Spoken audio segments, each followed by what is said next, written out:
In this video, I'm going to show you how to schedule a text message on a Google Pixel phone. So to schedule a text message to a specific and later time, you first need to go into your text messaging app. So let's open up our text messaging app. Then what you want to do is start a chat with whoever you're wanting to send the scheduled text message to.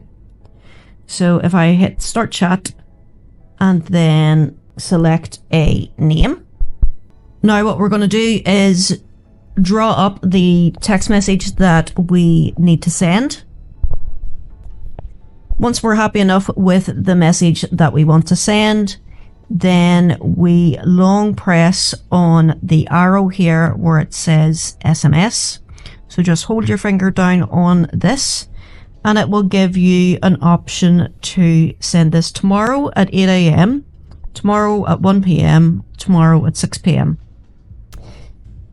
Then you can also go in and select the date and time. So say for example, we wanted to do this here, we would hit the next button and then we would select the time that we want to send that text message at. Then we would hit set. Now that's not the scheduled text message finished. We actually do still need to hit this little circle button where it says SMS, and this message will not send until that specific time and date. And that's basically it.